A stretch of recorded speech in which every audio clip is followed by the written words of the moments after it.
नमस्कार। देश और दुनिया की तमाम फटाफट खबरों में आपका स्वागत है। खबरों के लिए आपसे निवेदन कि यदि आपने हमारे चैनल को सब्सक्राइब नहीं किया है तो कृपया करके आपके अपने चैनल को सब्सक्राइब करना ना भूलें।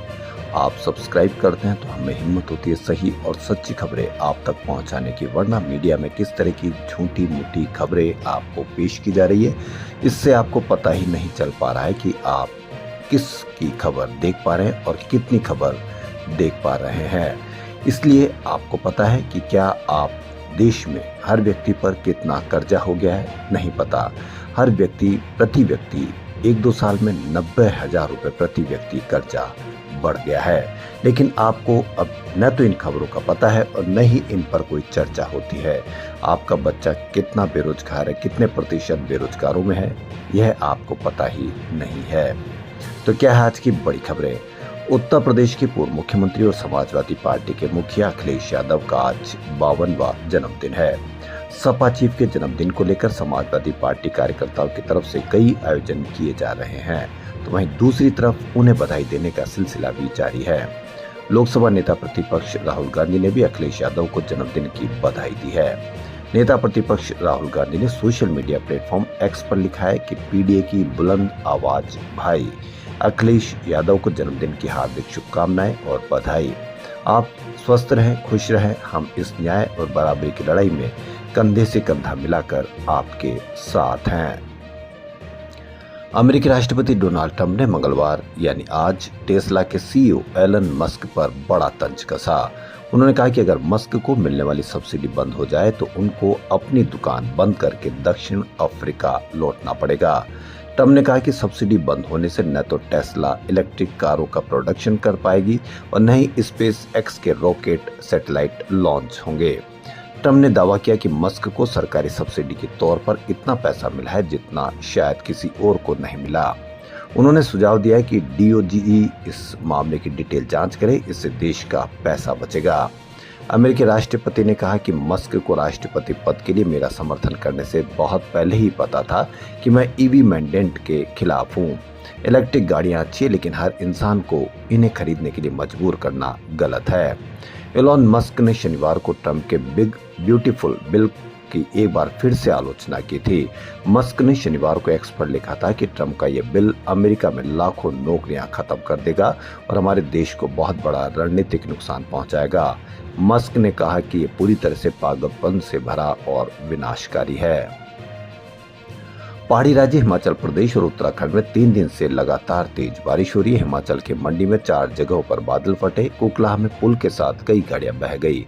उधर उत्तराखंड में भी कई जगहों पर लैंडस्लाइड हुई। पहाड़ों का मलबा सड़कों पर आ गया। मौसम विभाग ने उत्तराखंड में भारी बारिश का अलर्ट जारी किया। राज्य के कई जिलों में स्कूल बंद है। बागेश्वर जिले में सरयू नदी उफान पर है। उत्तरकाशी के सिलाई बैंड के पास बादल फटने की घटना में लापता हुए लोगों के लिए रेस्क्यू अभियान तीसरे दिन भी जारी है। राजस्थान के अलवर में सोमवार को भारी बारिश के चलते सड़क पर 2 फीट तक पानी भर गया। उत्तर प्रदेश के प्रयागराज में गंगा जमुना में बाढ़ जैसे हालात है। घाट की तरफ 500 मीटर आगे तक पानी भर गया है। उत्तर प्रदेश के प्रयागराज में भी गंगा यमुना में बाढ़ जैसे हालात है। घाट की तरफ से 500 मीटर आगे तक पानी भर गया है। आपको कहीं पर भी इसकी कोई खबर ना होगी, न आपको इस पर चर्चा की खबर होगी, क्योंकि इससे आपको भी कोई फर्क नहीं पड़ता है। मध्य प्रदेश की पीएचई मंत्री संपत्तिया उइके ने अपने ऊपर लगे 1000 करोड़ रुपए के कमीशन लेने के आरोप पर मंगलवार को जवाब दिया। उन्होंने कहा कि मैं बिल्कुल सही हूँ, सांच को आँच नहीं, जिस तरह से जांच करे मुझे कोई दिक्कत नहीं है। मेरी सच्चाई मुख्यमंत्री को पता है, वो जवाब देंगे।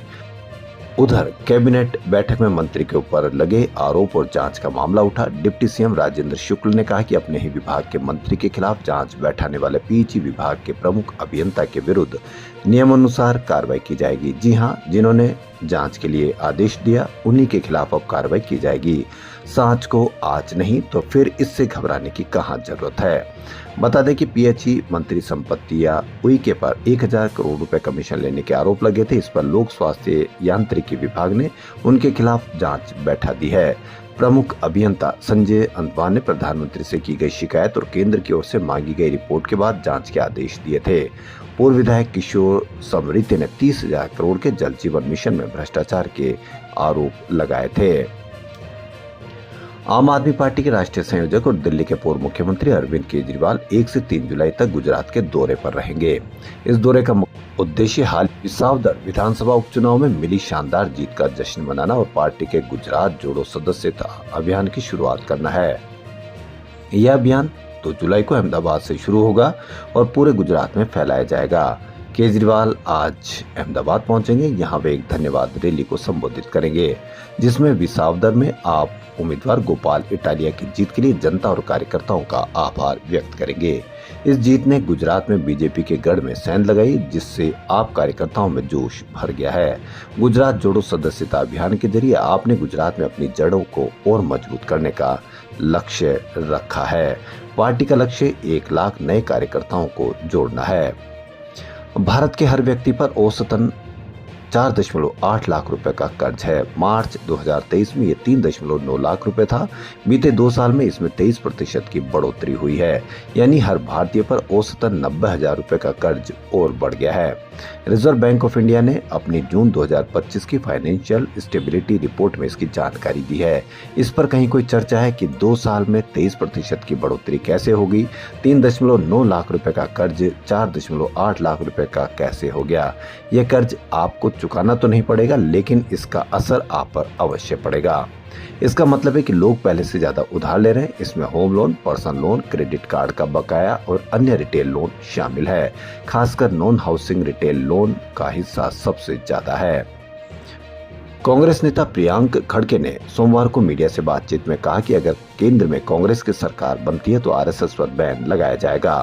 प्रियांक ने आरएसएस पर धर्मनिरपेक्षता और समाजवाद के खिलाफ काम करने का आरोप भी लगाया। उन्होंने कहा कि कांग्रेस ने पहले भी 2 बार आरएसएस पर बैन लगाया था, अब उन्हें उसे हटाने का अफसोस है। उनके मुताबिक संघ हमेशा समानता और आर्थिक न्याय के विरोध में रहा है।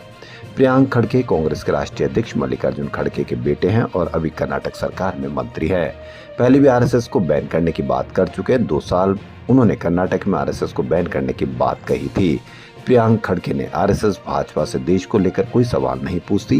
प्रियांक ने कहा कि आरएसएस अपनी राजनीतिक पार्टी भाजपा से ये सवाल क्यों नहीं पूछती कि देश में बेरोजगारी क्यों बढ़ रही है और पहलगाम में आतंकी हमला कैसे हुआ, ये किसकी चूक थी? ये प्रश्न न पूछकर संघ के लोग समाज में नफरत फैलाने का काम कर रहे हैं। प्रियांक ने कहा कि सरकार आज ईडी, आईटी समेत सभी जांच एजेंसियों को कंट्रोल कर रही है और विपक्ष के नेताओं पर छापा पड़वाती है। लेकिन ये क्या सिर्फ विपक्ष के लिए? सरकार आरएसएस की जांच क्यों नहीं करती? आखिर उनके पास पैसा कहां से आ रहा है? पंजाबी सिंगर दिलजीत दोसांझ इन दिनों अपनी फिल्म सरदार जी 3 को लेकर चर्चाओं में है। अब वह टोरंटो मेट्रोपॉलिटन यूनिवर्सिटी में भी शामिल हो गए हैं, लेकिन छात्र या प्रोफेसर के तौर पर नहीं, बल्कि एक कोर्स के रूप में। टोरंटो के NXNE में हुए बिलबोर्ड समिट में यह घोषणा की गई है। यह इवेंट संगीत और मीडिया इंडस्ट्रीज के बड़े नामों को एक मंच पर लाता है। यूनिवर्सिटी के द क्रिएटिव स्कूल में दिलजीत पर आधारित कोर्स शुरू होगा। इस कोर्स में दिलजीत के काम का सांस्कृतिक, संगीत और प्रवासी महत्व पढ़ाया जाएगा। साथ ही उनके ग्लोबल लेवल पर बढ़ते प्रभाव को भी समझाया जाएगा। ये पहली बार नहीं है जब किसी भारतीय सेलिब्रिटी को शिक्षा और मनोरंजन के बीच ब्रिज के रूप में देखा गया है। इससे पहले भी कई नामचीन हस्तियों को स्कूल की किताबों में जगह मिल चुकी है। तो खबरों में फिलहाल इतना ही। यदि आपको हमारा चैनल पसंद आए तो एक बार पुनः आपसे निवेदन, लाइक, सब्सक्राइब और शेयर अवश्य करें। धन्यवाद।